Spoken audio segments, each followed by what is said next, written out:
안녕하세요. 경제 읽어주는 남자 김원석입니다. 중국 부동산발 금융 불안이 해소되지 않은 채 아직도 진전되고 있습니다.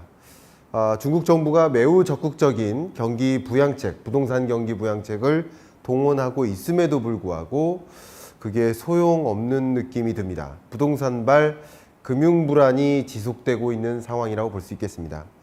2023년에도 비구이안 사태, 컨트리 가든, 이 사태가 굉장히 심하게 우리 세계 경제에 영향을 주었고, 또 역시 헝다그룹, 여전히 부채가 누중되고 있는 그런 모습이라고 볼 수 있겠습니다. S&P 글로벌, 피치, 무디스 3대 국가 신용 등급 평가사가 중국에 대한 향후 전망을 그냥 moderate, 평범하게 보다가, 중립적으로 보다가 네거티브, 부정적으로 전환하고 있는 흐름입니다.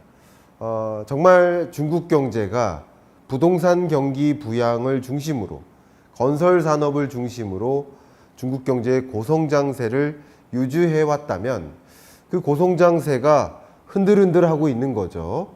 만약에 중국의 부동산 경기가 꺾이면 금융위기로 전개가 될 텐데, 정말 금융위기까지 전개될 것인가, 그런 부분도 한번 진단해 봐야 되지 않을까 생각합니다.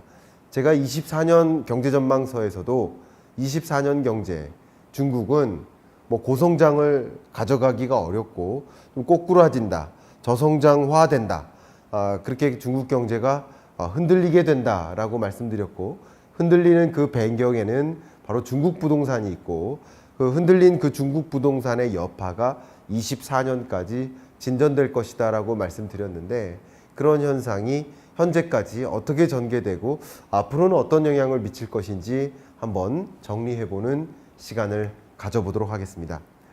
최근 중국 정부가 굉장히 급한 것 같습니다. 매우 적극적인 부동산 시장 부양책을 도입하고 있습니다. 크게 두 가지 그 정책을 소개해드리고 싶은데요. 하나가 개발 업체에 자금을 지원하는 겁니다. 화이트리스트라고 하거든요. 화이트리스트의 개념이 뭐냐면, 주택개발 프로젝트가 있고 그 프로젝트에 자금을 추가적으로 공급해주는 그런 제도입니다. 화이트리스트를 시행했고, 개발업체에 대해서 대출 조건도 완화해주고 유동성 공급을 더 확대합니다. 그래서 시중은행들은 중국 금융당국의 화이트리스트 지정에 따라서 이미 1, 2월 동안 약 6천여 개의 그런 부동산 개발 프로젝트에 2천억 위안에 달하는, 한국 돈 약 37조 원에 달하는 그런 자금을 지원해 줬습니다. 그리고 산둥성, 광저우시 등 주요 지방정부들이 2차, 3차 화이트리스트들을 계속 마련하고 있고요. 그런 화이트리스트에 들어가는 프로젝트에 더 많은 자금 지원을 늘려나갈 계획을 발표하고 있습니다. 중국 정부가 매우 급하게 부동산 시장 부양책을 적극적으로 강화하고 있습니다. 그 개발업체 자금 지원이 개발업체 대출 규모를 보신다면 유독 줄어들고 있다가 24년 1, 2월 달 들어 반등하는 모습을 확인할 수 있죠. 그렇게 부동산 부양책을 시행하고 있다. 두 번째, 중국 정부의 부동산 시장 부양책은 바로 규제 완화입니다. 일단 중국 주택 규제 완화의 대표적인 내용은 뭐냐면, 주로 대도시를 중심으로 하는데요. 주택 구매 제한을 완화하는 겁니다. 예를 들면 주택 구매 시 계약금의 비율이 있는데, 무주택자가 기존에는 20-30% 정도의 계약금을 지불해야 됐었어요. 근데 20-30%에서 15%로 낮춰줍니다. 계약금 얼마 안 돼도 주택 구매할 수 있다라는 거죠. 주택 보유자도 기존에는 30에서 50%였는데 25%로 낮춰줍니다. 이게 역대 최저 수준이거든요. 굉장히 적극적으로 많은 소위 인민이라고 표현할게요. 인민공화국, 인민을 대상으로 주택 구매를 열어놓는 움직임이고요. 그러면 이들은 뭐에 더 의존을 해야 돼요? 주택담보대출에 의존해야 되겠죠. 그러니까 그 주택담보대출 금리도 인하에 나섭니다. 보시는 것처럼 국유 기업의 미분양 주택 자금을 지원해 주는 방식인데요. 예를 들면 2월에는 5년물 대출 우대 금리를 0.25%포인트 인하해 줬고요. 5월에는 주택담보대출 금리의 하한선을 아예 폐지했습니다. 이렇게 금리를 인하하고 계약금 비율을 조정해 가면서까지 조금 위험을 감내해 가면서까지 매우 적극적으로 부동산 시장을 부양시키기 위해 움직이고 있습니다. 실제 보시는 것처럼 최근 주택담보대출 평균 금리가 4% 언더로까지 떨어진 모습을 보면 매우 적극적으로 중국 정부가 부동산 경기를 부양시키기 위해 움직이고 있구나라는 것을 확인하실 수 있습니다. 작년 8월에 주택담보대출 금리 이 가산금리가 20에서 60bp 인하된 뒤에 6개월 만에 또 추가 인하를 한 거거든요.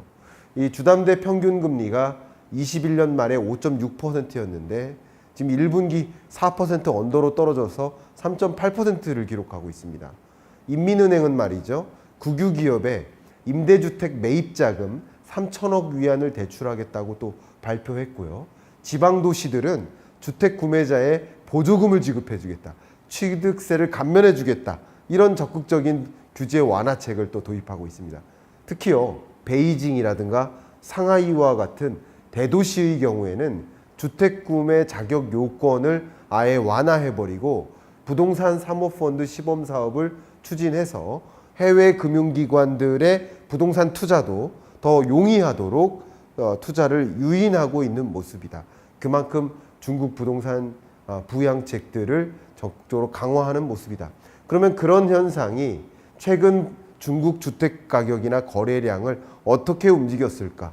보시는 것처럼 그런 적극적인 부양책을 써도 아직까지 말을 듣지 않습니다. 주택 거래량이 계속 마이너스고요. 전년 대비 계속 줄고 있습니다. 21년에도 줄었고 22년에도 줄었고 23년에도 줄었는데 24년에는 그거보다 더 줄고 있습니다.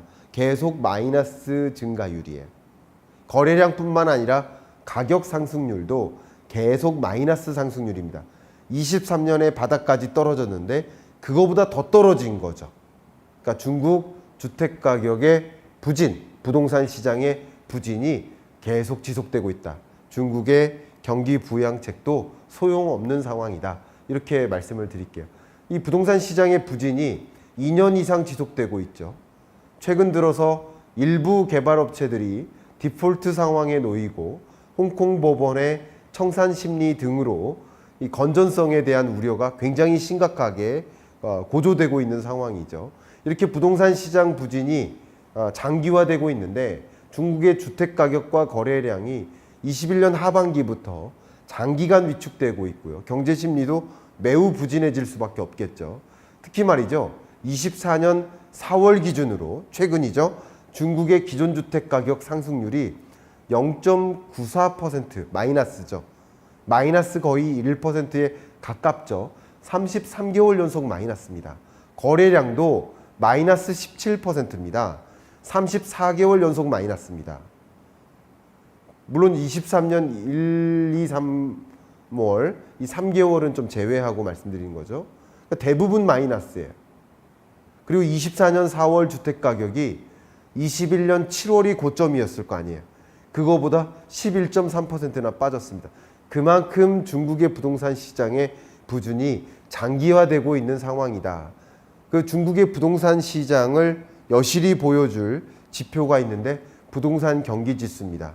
100을 기점으로 언더에 있으면 안 좋은 것인데 21년 이래로 100 언더로 떨어지더니 계속 떨어지고 24년 들어서도 막대한 경기 부양책을 가동했음에도 불구하고 92까지 떨어지면서 역대 최저점으로 떨어지고 있습니다.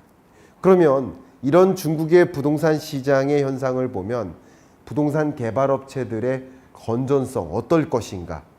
이들이 또 추가적으로 부실 위험에 놓이게 될 것인가? 굉장히 궁금하거든요. 그런 일들이 있다. 제2의 홍다 사태, 제2의 비구이안 사태가 있게 되면 또 세계적으로 불안감이 고조될 수밖에 없겠거든요. 그런 현상이 야기될 것인가? 이미 중국 정부에서 마련한 3조 홍선, 3 레드라인이라는 제도가 있죠.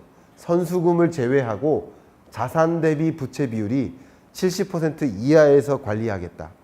순부채 비율도 100% 이하에서 관리하겠다. 단기 부채 대비 현금성 자산이 100% 이상을 유지하겠다. 이 3대 라인을 정해놨는데, 물론 이 30개 주요 부동산 기업의 그 정부 규제 대상 3조 홍선의 분류 기준상 정말 많은 기업들은 이 3조 홍선 라인에 지켜지고 있는 모습이에요. 그러나 보시는 것처럼 허셩, 야쥐러, 중진, 바오롱, 선정쿵구 이런 부동산 개발업체들은 현금 비율, 단기 부채 대비 현금 비율이 이미 보시는 것처럼 100% 이내에서 관리되고 있다. 심지어 22년보다 23년 추세적으로 더 어려워지고 있는 기업들을 확인할 수 있죠.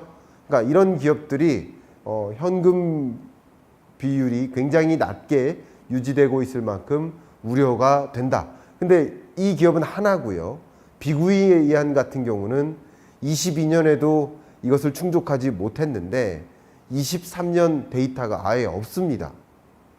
굉장히 불안하죠. 또 더 심각한 것은 보시는 것처럼 뭐 중진, 시후이, 룽광 그 밖에 많은 이 부동산 개발업체들이 3대 홍선 라인을 세 가지 다 충족하지 못하고 있는 모습이에요.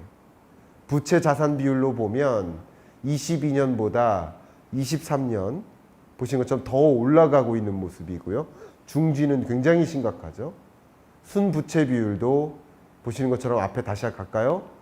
100% 이내에서 관리하기로 했는데 100% 이내는커녕 100%를 이미 초과했던 기업들이 23년 그거보다 더 높게 나타나는 모습. 심지어 광저우 프리 같은 경우 262%, 스마오 438%, 수납 300%, 시대그룹 403%, 위저우 976%. 제가 이 숫자를 잘못 표기했나 하고 의심할 만큼 굉장히 높은 부채를 가고 있다. 이제 높은 비중의 부채를 짊어지고 있다. 현금 비율도 마찬가지예요. 관리가 지금 안 되고 있습니다. 100% 이내 이상에서 관리를 해야 되는데 100% 이내였던 이런 기업들이 더 현금이 부족해지는 상황에 놓인 것. 위기 상황에 대처할 능력이 희박해지는 거죠. 이걸 종합적으로 본다면 이 30대 개발업체들의 건전성을 표현해 본다면 첫 번째, 자산부채 비율이 오히려 올라갔다. 70% 이내에서 관리했어야 되는데 관리를 못하고 있다. 순부채 비율도 역시 오히려 올라갔다. 100% 이내에서 관리했어야 되는데 168%에 달한다.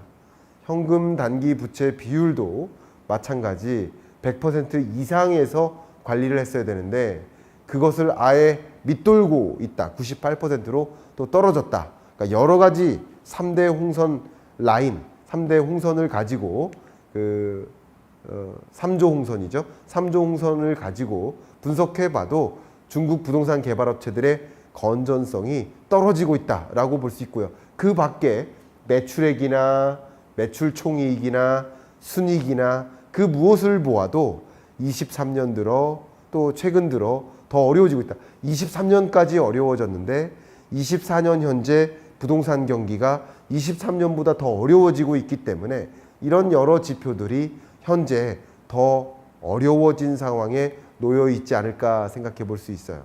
그러면 중국발 금융위기 정말 옵니까?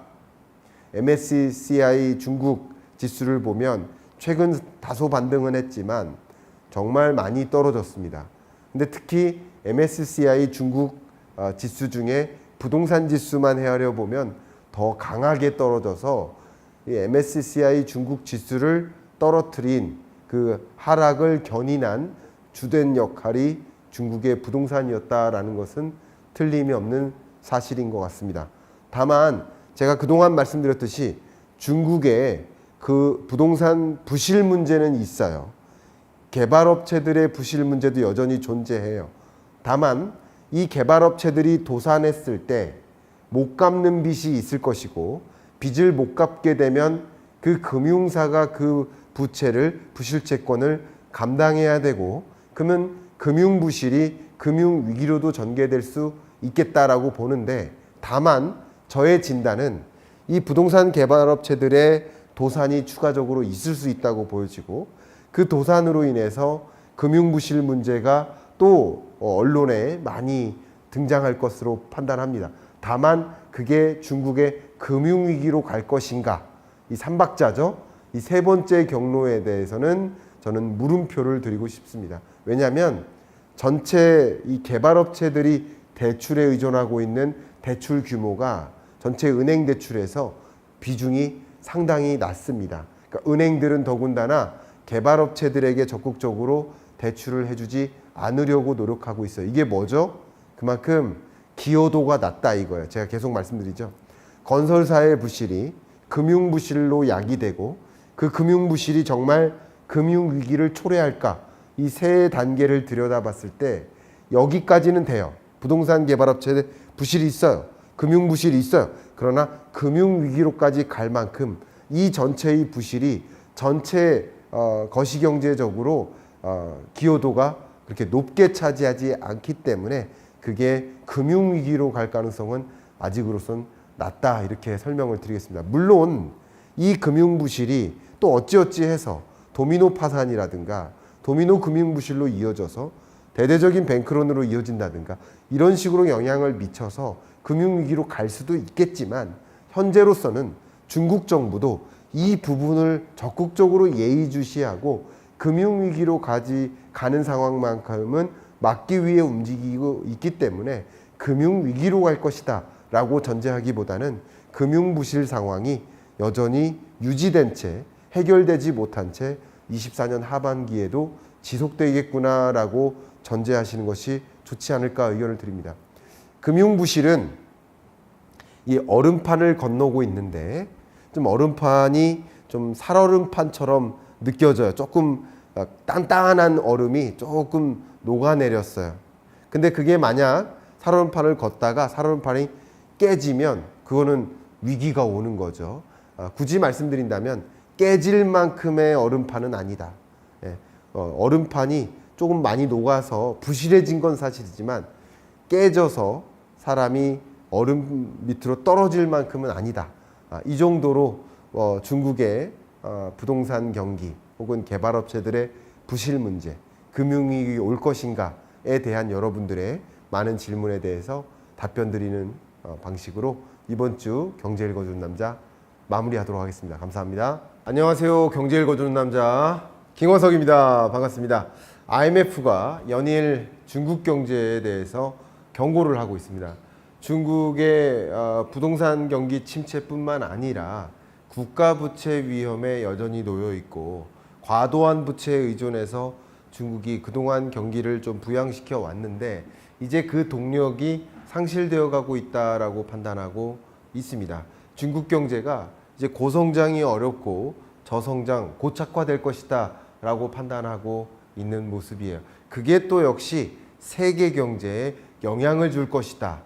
중국은 부채의 덫에 놓여 있고 또 세계 경제는 중국의 덫에 놓여 있다. 이렇게 표현해 보면 어떨까 생각이 됩니다. 중국 경제가 과도한 부채에 의존해서 경기를 부양시켜 왔는데 말 그대로 부채의 덫에 놓여져 있다. 이렇게 설명드릴 수 있을 것 같습니다. 그동안 특히 건설 산업을 중심으로 중국이 경기 부양을 지속해 온 모습이라고 볼 수 있을 것 같아요.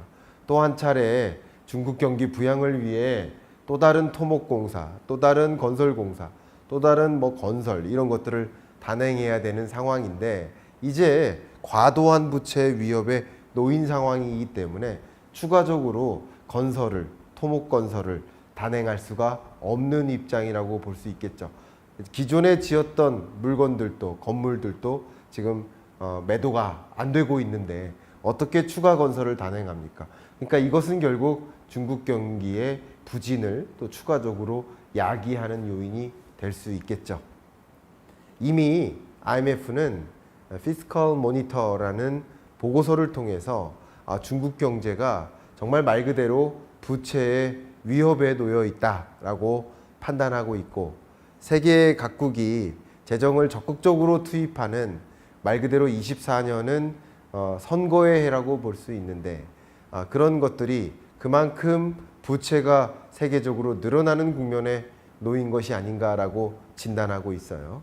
특히 중국의 부채 문제가 심각하고, 중국의 부채 문제로 인해서 세계 경제도 부채의 덫에 놓이게 된다, 중국의 덫에 놓여 있는 상황이다 라고 판단을 하고 있는데, 그 내용을 지금부터 본격적으로 들어가 볼 수 있도록 하겠습니다. 세계 경제가 말이죠, 2020년 팬데믹 경제 위기를 만났고 다소 코로나19 이전 수준을 향해 회복되는 듯 하다가 다시 경기가 둔화되는 흐름을 야기하고 있습니다.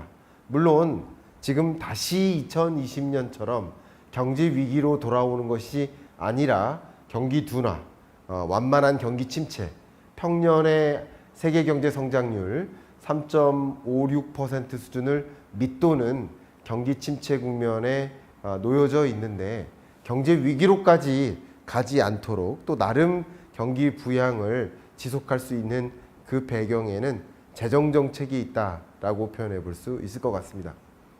재정 정책과 통화 정책 기조가 이제 변화하고 있는 흐름인데요. 잠깐 재정 정책과 통화 정책을 제가 좀 이해하기 쉽게 말씀드리도록 하겠습니다. 재정 정책은 소위 행정부의 재정 지출입니다. 세수, 세금을 걷고 세금을 쓰는 게 행정부의 일이라고 좀 표현해 볼게요. 통화 정책은 한국은행, 중앙은행의 일이다, 이렇게 볼 수 있겠습니다. 금리를 인하할 것인가 인상할 것인가, 유동성을 더 많이 공급할 것인가, 어쨌든 경제 정책하면 크게 재정 정책과 통화 정책으로 구분된다. 굳이 따지면 왼팔이냐 오른팔이냐 이렇게 표현해 보고 싶습니다. 그런데 이런 물건이 있다고 볼게요. 이런 물건을 왼팔로만도 들 수 있어요. 오른팔로만도 들 수 있어요. 근데 두 팔로 더 힘껏 들 수 있어요. 근데 이 힘을 뺄 때 두 팔을 동시에 뺄 수도 있어요. 그럼 떨어지겠죠? 근데 오른팔만 뺄 수도 있어요. 그리고 왼팔만 뺄 수도 있죠. 두 가지 두 손을 다 뺄 수도 있고요. 둘 다 천천히 뺄 수도 있죠. 어쨌든 경기를 부양시키기 위해서 두 손을 맞들어서 이렇게 경기를 부양시키는 방법이 있는가 하면, 물가를 안정화시키기 위해서 이 과도한 과열된 경제를 좀 위축시키기 위해서 한 손만 뺄 수도 있고 두 손 다 뺄 수도 있겠죠. 그 재정정책과 통화정책을 두 팔에 비유해서 여러분 이해하시면 도움이 되지 않을까 생각이 됩니다. 이 그래프를 여러분께 보여드려야 돼서 좀 이해하기 쉽게 말씀드리려고 좀 노력을 해봤습니다. 굉장히 복잡하죠. 근데 기본적으로 loosening, 그러니까 피스컬 재정 정책을 더 확장적으로 편성한다. 그게 빨강색입니다. 근데 loosening monetary policy, 그러니까 통화 정책도 굉장히 완화적으로 운영한다. 제로 금리를 도입한다 이거예요. 유동성을 적극적으로 공급한다.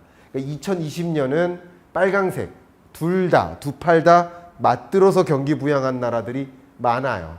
그리고 두 팔 다 맞들지 못하고 재정 정책은 적극적으로 루즈닝 했는데, 확장적 재정 정책을 펼쳤는데 통화 정책은 그닥 변화가 없어요. 똑같아요. 왜냐하면 특히 일본 같은 나라, 유로존 같은 나라들은 이미 제로 금리를 도입하고 있었기 때문에 금리 인하를 단행할래야 단행할 카드가 없었던 거예요. 어쨌든 그 나라 경제 여건에 맞게 2020년은 할 수 있는 한 모든 카드를 다 써서 경기 부양을 했었던 것이다.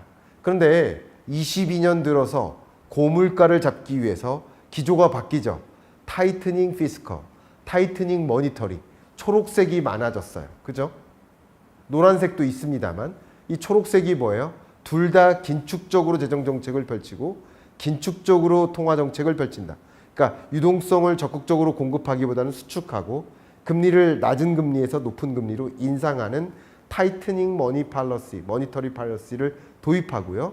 재정정책도 재정을 적극적으로 투입하는 노력보다는 이제 재정 건전성을 살펴보자, 세수를 확충하자 하는 노력으로 바뀐 것이다. 재정정책과 통화정책의 기조가 바뀌고 있는 거예요. 그리고 23년에도 역시 바뀌었습니다. 그런데 23년까지도 여전히 머니터리 팔러시는 긴축적으로 단행합니다. 그러나 재정정책만큼은 여전히 루스닝, 확정적 재정정책을 놓지 못하고 있습니다. 그러니까 23년을 놓고 표현해 본다면 어쨌든 세계적으로 대부분의 나라들이 타이트닝, 그러니까 고금리를 도입한 거예요. 통화정책만큼은 긴축적으로 단행하는 모습이에요. 다만 23년은 유독 재정정책만큼은 확장적 재정정책을 포기하지 못하고 있는 모습이다. 왜 그런 것이냐? 주로 선거를 앞두고 있기 때문이다. 뭐 이렇게도 표현해 볼 수 있고, 또 선거도 앞에 두고 있지만 또 한 가지는 경기 부양을 위해서, 물가 안정을 위해서 금리 인상을 단행했다면 왼팔로는 좀 서서히 나름 연착륙시키기 위해서 경기 부양책을 함께 가동한 것이다. 뭐 어떻게 보면 에어컨도 틀고 보일러도 든 거 아니냐 이렇게 말씀하실 수도 있지만, 에어컨을 세게 틀 때 나름 보일러를 조금 틀어놓고 보일러의 온도를 조금 낮추는 방식으로 연착륙을 유도한 것이다 라고도 표현해 볼 수는 있을 것 같아요. 뭐가 맞느냐를 진단하기보다는 지금 이 재정정책과 통화정책의 기조가 어떻게 바뀌고 있는지를 설명드렸습니다. 그런데 24년 들어서는 피스컬 팔러시를 어떻게 합니까? 타이트닝 하게 하는 나라들이 반 정도 되고, 루스닝, 여전히 확장적 재정정책을 펼치는 나라들이 뭐 한 29% 됩니다. 그러니까 71% 타이트닝으로 완전히 전환된 나라들이 많은데, 아직까지도 루스닝, 좀 확장적 재정정책을 펼치는 나라들이 많습니다. 그렇다면 확장적 재정정책은 굉장히 오랫동안 아직까지도 포기하지 못하고 있다. 많은 나라들이 확장적 재정정책을 포기하지 못하고 있는 모습이다. 이렇게 표현을 해볼 수 있을 것 같습니다. 그러면 그 확장적 재정정책의 영향으로 특히 선거를 앞두고 선심성 공약을 내걸고 또 많은 뭐 국민들에게 각 국마다, 우리나라만 그렇다는 것이 아니라 각 국가들이 뭐 미국도 마찬가지죠. 바이든 행정부가 나름 뭐 투표에 유리한 방식으로 재정을 많이 투입하는 모습이 전개되고 있는데, 그 재정은 어디서 나옵니까? 22년, 23년 경제가 안 좋은데 그 재정은 어디서 나오죠? 그러니까 부채인 거죠. 부채에 의존한 재정 확대를 추진해 온 것이다 라고 좀 말씀드릴 수 있을 것 같고, 미국 경제가 계속 퍼블릭 뎁, 이제 어떤 그 국가 부채, 정부 부채 규모가 계속 늘어나고 있는 모습인데, 그러니까 G2 국가, 세계 GDP 1위 국가 미국의 부채 문제도 굉장히 심각하게 쌓여가고 있다라고 강조하지 않을 수가 없는데, 그런데 중국의 부채 문제는 더 심각하게 쌓여가고 있다. 중국이 경기 부양을 위해서, 부동산 경기 부양을 위해서 부채에 굉장히 심각하게 많이 의존하고 있는 모습이다. 그러니까 두 나라 다 과도한 재정, 과도한 국가 부채 문제에 놓이게 되는 상황이다라고 정리를 해볼 수 있는데, 유독 그 중에서도 중국의 문제가 심각하다 이렇게 설명드리겠습니다. 이제 중국으로 포커스를 좀 옮겨보도록 하겠습니다. 중국의 부채가 계속 쌓여가고 있는데 어떤 부채의 성격이 강할까 보시면, 이 파란색이 뭐예요? Official Central Government, 중앙정부가 있고요. 중앙정부의 공식적인 정부 부채라고 볼 수 있겠습니다.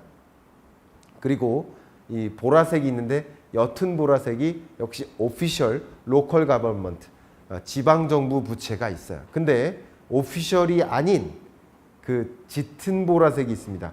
이게 LGFB의 부채인데요. 이따가 이 부분은 설명드리겠습니다. 이게 숨겨진 부채의 성격에 굉장히 많은 비중을 차지하는 부채인데요. 이렇게 부채가 계속 커지고 있는데, 특히 LGFB의 부채 문제, 지방정부 부채 문제가 좀 심각하다. 둘 다 지방정부 부채라고 여러분께 미리 말씀드리고 조금 이따 설명드리겠습니다. 다만 이 검정색 선을 보세요.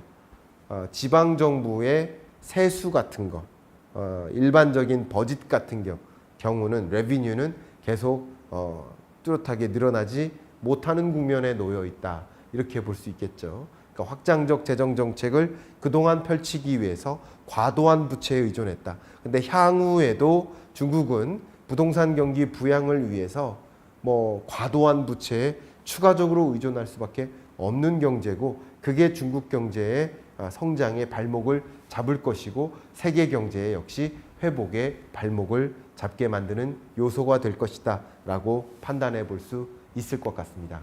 자, 그러면 중국의 숨겨진 부채, 그게 무엇인가? 과거에도 이 부분 설명 한번 드렸었는데 다시 한번 강조해서 설명드리겠습니다. 광의의 정부 부채가 있어요. 그 중에 오피셜, 공식 정부 부채가 있습니다. 그리고 암묵적 정부 부채가 있어요. 숨겨진 부채의 성격이죠. 역시 공식 정부 부채하면 중앙정부와 지방정부의 부채로 구성이 됩니다. 암묵적 정부 부채에도 일부는 중앙정부 성격의 암묵적 부채가 있고 일부는 지방정부 성격의 암묵적 부채가 있겠죠. 근데 중앙정부 성격의 암묵적 부채하면 정책은행을 활용해서 부채에 의존하는 방식이 있고 중국 철도가 있습니다. 근데 지방정부가 핵심이죠. 지방정부의 암묵적 부채, 숨겨진 부채가 60조가 넘기 때문에 그 어떤 섹터보다 양이 많고요. 그 지방정부의 부채가 LGFB다라고 설명을 드릴게요. 그러면 LGFB는 뭐냐? 로컬 가버먼트가 LG죠. 그죠? LG, 로컬 가버먼트. 지방정부예요. 근데 그 지방정부가 만든 융자 플랫폼이 있어요. 파이낸셜 비이클, 융자 플랫폼이 있습니다. 그러니까 지방정부가 투자하고 설립한 LGFB가 있고요. 그럼 정부가 뭐예요? 지방정부가 은행이나 금융시장에 보증을 해줘요. 근데 정확히 얘기하면 문서화된 보증이 아니라 암묵적으로 보증한 거죠. 내가 만든 플랫폼이야. 그러니까 믿고 대출을 해줘. 그리고 나중에 부채를 상환해. 근데 그 지방정부 융자 플랫폼을 이용해서 인프라 프로젝트를 단행하고 자금을 투입하고 거기서 나온 수익을 회수해서 부채를 상환하는 구조인데, 인프라 프로젝트가 사실 단행해도 수익성이 안 나고 있는 모습 아닙니까? 제가 지난주에 중국 부동산 시장 경기 부양책을 펼쳐도 회복이 되지 않고 있다라는 이야기를 중심으로 중국 부동산 개발업체들의 현저한 부실 상황 여러분께 명확히 말씀드렸는데, 혹시 그 부분을 보시지 않은 분들께서는 이 영상 마무리되고 나서 다시 보시면 이 내용까지 연결이 된다라고 생각해 보실 수 있겠습니다. LGFB의 기본적인 구조는 금융기관이 있어요. 은행이나 보험사, 신탁회사가 있겠죠. 신용을 공여를 해준 만큼 대출을 해주는 방식이고 지방정부가 LGFB에 직접 상환을 하거나 보증하는 방식이라고 볼 수 있겠습니다. 중국 인민은행이 관여하는 경우도 있습니다. 이렇게 LGFB를 중심으로 지방정부 부채가 심각하게 쌓여가고 있다. 이렇게 정리해 볼 수 있고, 이렇게 중국의 숨겨진 부채를 중심으로 부채가 과도하게 쌓여가고 있기 때문에 그러면 무슨 문제가 생길까요? 중국은 과도한 이자를 납입해야 되는 이자 상환 부담이 가중되겠죠. 보시는 것처럼 빨간색 미국도 이자 지급액이 22년 이후로 급격히 쌓입니다. 그런데 유독 더 강하게 빠른 속도로 쌓이는 나라가 있죠. 그게 바로 중국이죠. 중국이 금리 인상하지도 않은 나라가 이렇게 과도한 부채, 그러니까 금리가 높아서가 아니라 부채 규모가 커짐에 따라서 이자 상환액이 커지는 나라가. 그러니까 부채 규모가 작은데 금리가 높아져서 이자 상환액이 쌓이는 경우가 있겠죠. 예를 들면 작년에도 1억 원 대출 받았는데 지금도 대출 규모는 1억이에요.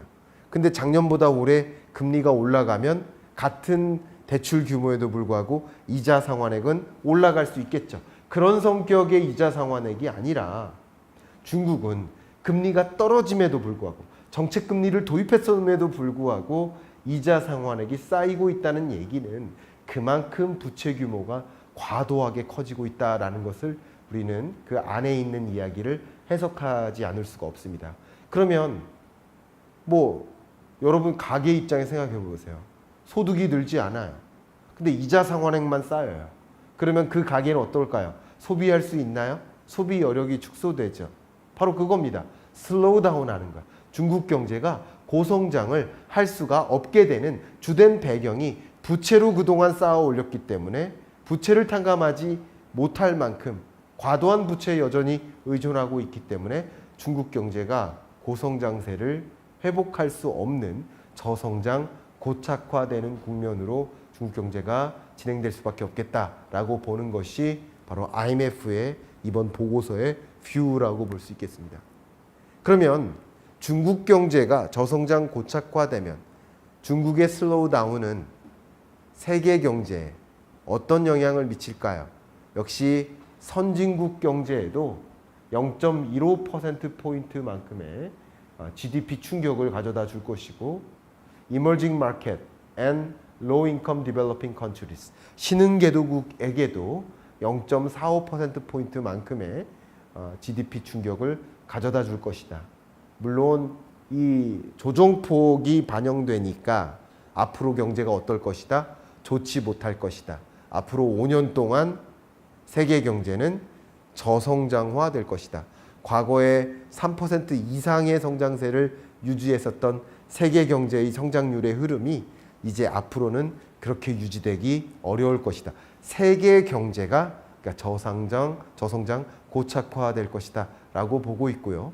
과거처럼 세계 OECD 주요국들이 신규 사업에 투자하는 그 액션이 이렇게 제자리로 돌아오지 못할 만큼 실질적으로 이렇게 깔아앉는 모습이다 라는 것이죠. 이게 여러 가지 영향 요인들이 있겠지만 중국 경제의 부진, 또 중국의 과도한 부채에 따른 중국 경제 부진이 세계 경제에 도 부정적으로 영향을 미치는구나 라는 것을 확인하실 수 있겠습니다. 역시 이런 영향은 한국 경제에도 분명히 영향을 줄 것이고요. 워낙 개방되어 있는 우리 한국 경제로서 대외 의존도가 높은 한국 경제로서는 중국이 아닌 그 밖에 다른 신흥국에 대한 수출 의존도, 생산 의존도, 또 어떤 공급망을 관리한다는 관점에서도 적극적으로 중국 이외의 파트너십을 적극적으로 확대해야 되는 그런 국면이 아닌가 의견을 제시해 드리면서 이번 주 경제 읽어주는 남자 마무리하겠습니다. 감사합니다. 안녕하세요. 경제 읽어주는 남자 김원석입니다. 반갑습니다. 이제 말 그대로 여름이네요. 그죠? 여름이어서 조금이라도 여러분께 시원해 보이기 위해서 좀 하늘색 입어봤는데 오늘 다뤄야 될 주제는 굉장히 무겁습니다. 바로 IMF의 거듭된 경고, 미국 국가부채 굉장히 위험하다라고 강조하고 있는데 실제 그 국가부채 어떤 상황이고 그런 상황을 어떤 식으로 우리가 경기 판단을 하는데 이해해야 될지 말씀을 드릴 수 있도록 하겠습니다. 2020년 팬데믹 경제 위기 때 파월은 정말 적극적인 경기 부양책, 제로금리, 또 유동성 공급을 통해서 나름의 경기 부양의 효과를 거둘 수 있었습니다. 이렇게 두 팔을 크게 들을 만큼 통화정책 잘했다라고 그 당시에 평가를 좀 받았었던 것 같습니다. 물론 자화자찬일지 모르지만 어쨌든 결론적으로 경기 부양에 성공적으로 통화정책이 작용되었음에는 틀림이 없는 것 같습니다.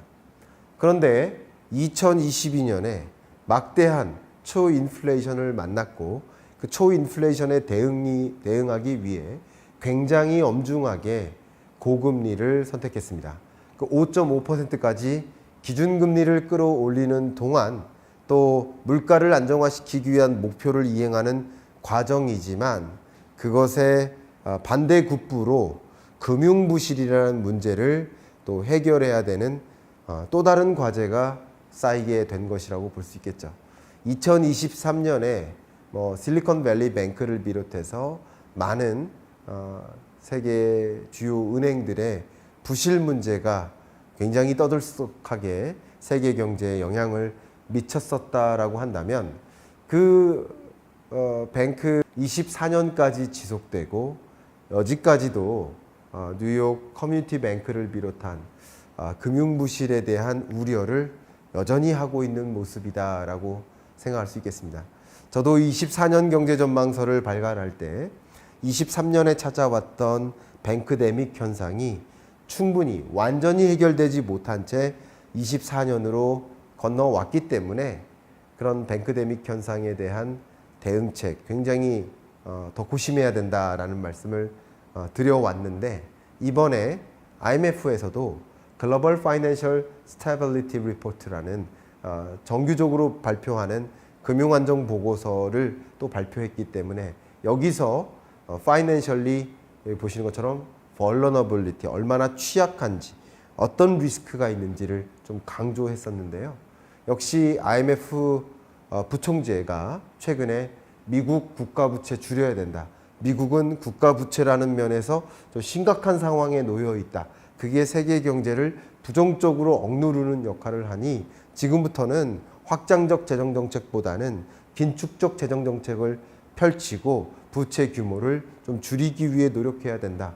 물론 국가부채라는 개념 안에는 정부 부채, 기업 부채, 가계 부채, 3대 경제 주체의 부채를 모두 포함하는 게 국가 부채라고 생각해 볼 수 있기 때문에 정책적인 측면에서도 함의가 있겠지만 가계나 기업의 부채에 의존한 경제 구조를 탈피해야 함을 공식적으로 선언한 개념이 될 수 있겠습니다. 자, 그러면 이제 본격적으로 미국 경제, 미국 금융 상황 어떤 지경에 놓여져 있는지 살펴볼 수 있도록 하겠습니다.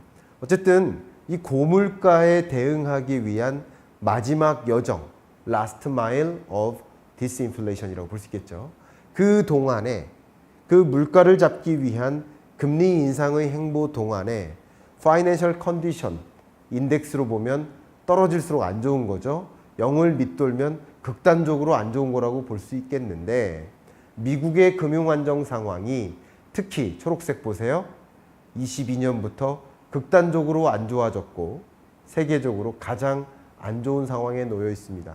그러니까 세계적으로 고금리에 따른 여파로 전반적으로 꺾이고 있는 모습인 건 맞지만 유독 유로존의 금융 안정 정도가 매우 취약하고 그거보다 더 취약한 나라는 바로 미국이다. 마이너스 1.5에 해당하는 파이낸셜 컨디션, 굉장히 안 좋은 금융 안정 상황에 놓여 있다라고 판단하고 있습니다. 특히 이렇게 금융 안정 상황이 미국이 굉장히 취약해진 그 배경은 무엇이 있을까? 그 인덱스를 검정색 선 점으로 표현을 했다면 각각의 기여도를 본 거예요. 인터레스트 레이트, 이게 금리 때문에 금융 안정성이 취약해졌을 수도 있고, 코퍼레이트 밸류에이션, 기업 가치가 저평가되면서도 그럴 수 있겠고, 주택 가격이 떨어지면서 사실 가계부채 문제로 인해서 금융 안정성이 떨어질 수도 있겠죠. 그리고 그 밖에 파이낸셜 리스크가 있겠죠. 이런 여러 가지 것들을 감안했을 때 미국은 유독 다른 나라랑 달리 미국은 유독 기업 그리고 이자, 이 두 가지 때문에 파이낸셜 리스크 상황에 놓이게 된 것이다. 금융 안정성이 떨어지게 된 것이다. 이렇게 표현해 볼 수 있겠네요. 그러니까 많은 기업들이 과도한 부채에 의존해서 기업 경영을 하거나 주로 상업용 부동산의 건설사, 투자자들이 여기에 많이 포함됩니다. 그 밖에 인터레스트 레이트, 소위 과도한 높게, 그러니까 물론 대출자들에게 말이죠. 대출자들 혹은 기업들 마찬가지, 높은 금리에 따라 금융 안정성이 떨어지게 되는 그런 모습이라고 볼 수 있겠죠. 이런 금융 안정성이 미국의 경우 유독 더 취약해지게 된 배경이 바로 이런 것이다. 결국 물가를 잡기 위해서 금리 인상했는데 그것에 따른 어떤 대가가 바로 금융 취약성이라고 표현해 볼 수 있지 않을까 생각합니다. 그 주된 배경 중에 하나는 앞에 말씀드렸던 것처럼 기업 가치가 저평가화 됐다고 했는데, 그 저평가된 그 기업들은 주로 상업용 부동산과 많이 관련이 있습니다. 제가 상업용 부동산이 미국 경제의 가장 약한 골이다라고 설명을 드려왔었죠. 보시면 그동안에 미국이 금리를 인상했었던 긴축적 통화 정책을 단행한 긴축의 시대 동안, 예를 들어서 2004년, 2015년, 1972년, 1977년 이 당시에 긴축적 통화 정책을 단행했었는데요. 그 긴축의 시대 동안에 CRE, 상업용 부동산이라고 합니다. Commercial Real Estate Price라고 볼 수 있겠죠. 상업용 부동산 가격이 어땠습니까? 뭐 올라간 기간도 있어요. 떨어진 기간도 있어요. 그러니까 금리 인상 기간이라고 해서 무조건 상업용 부동산 시장이 안 좋아지는 건 아니겠죠. 다만 통상적으로 어떻습니까? 통상적으로 안 좋아졌을 때가 많았다, 이렇게 평가해 볼 수 있겠습니다. 물론 금리 인상함에도 불구하고 그 밖에 나머지 다른 여건이, 예를 들면 기업 경기가 굉장히 좋아요. 신규 투자가 많이 유입이 돼요.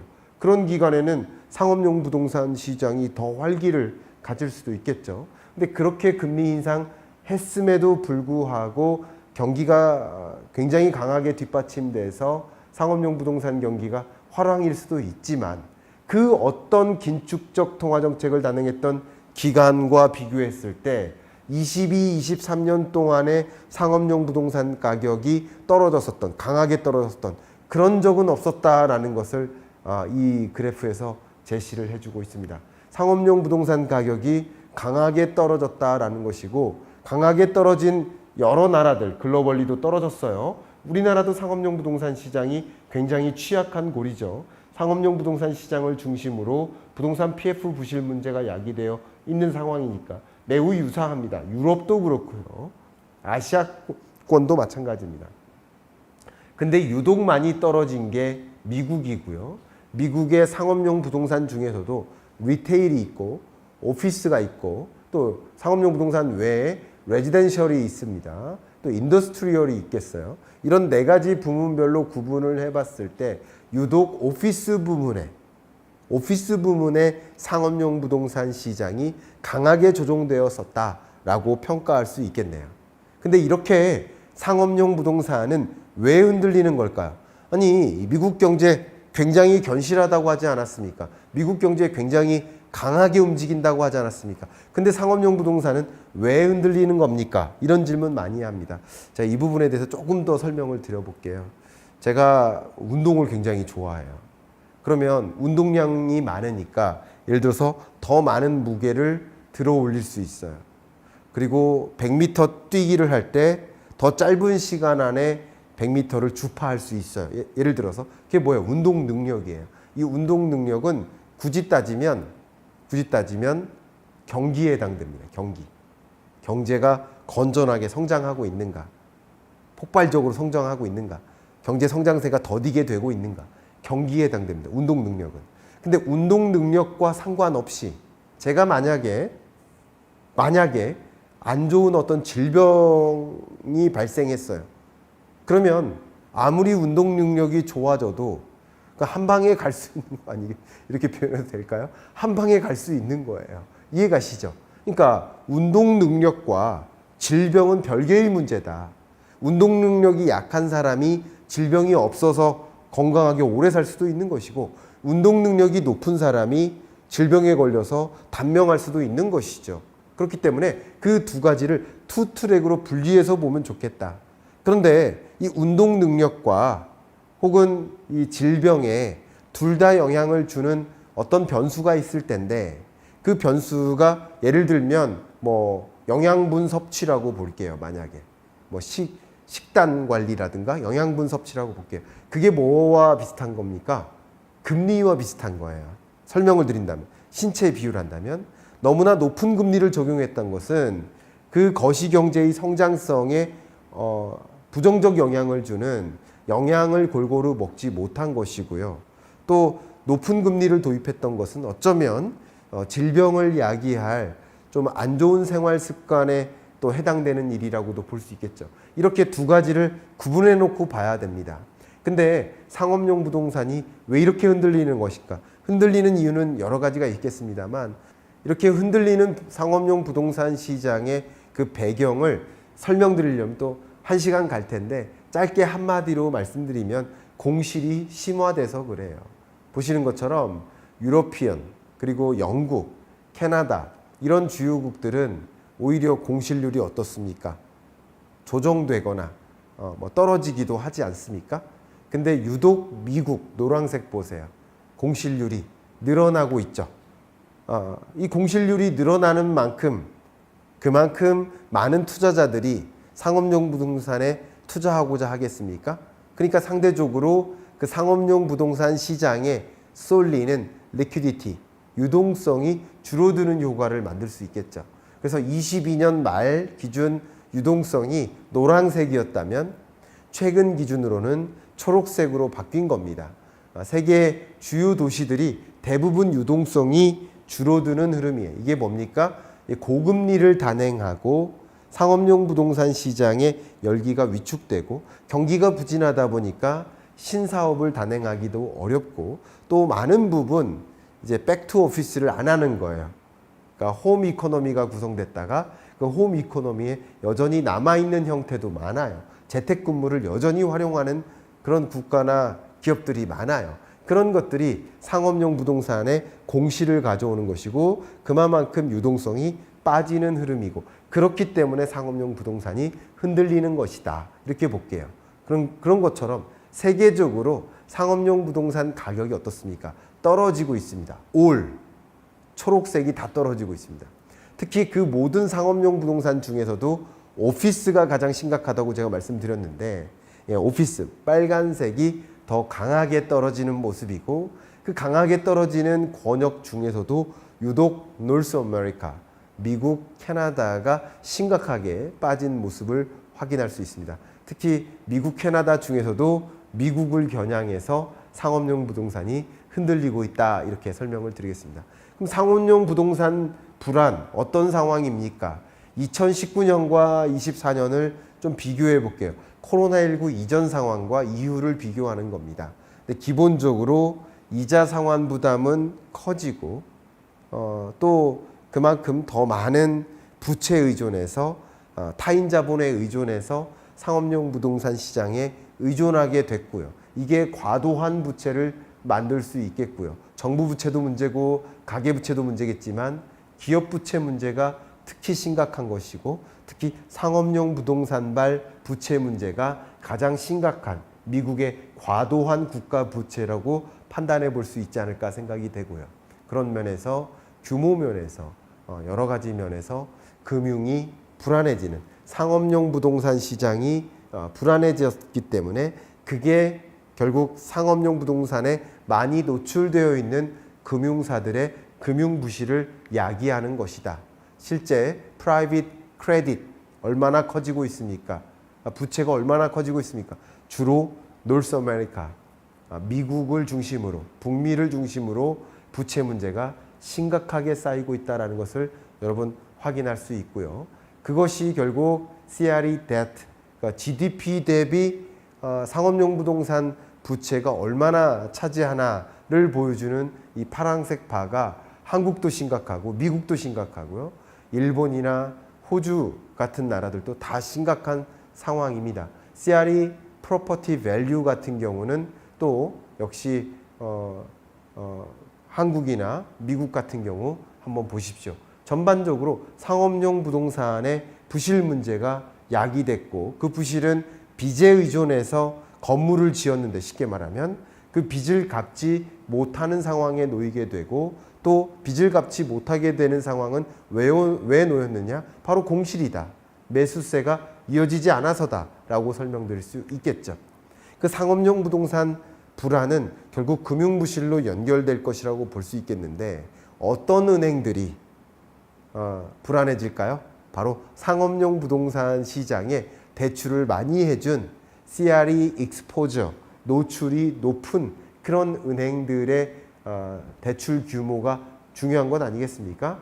특히 한국이나 또 그 밖에 몇몇 나라, 미국도 마찬가지 20% 혹은 20% 이상 수준의 전체 대출 규모에서 상업용 부동산 대출 규모가 차지하고 있다는 것을 보면 그 상업용 부동산 불안이 금융부실을 일부 야기하고 있구나 이렇게 보겠습니다. 물론 상업용 부동산에 대출해준 은행이 다 부실한 건 아니죠. 어떤 은행이 부실한가?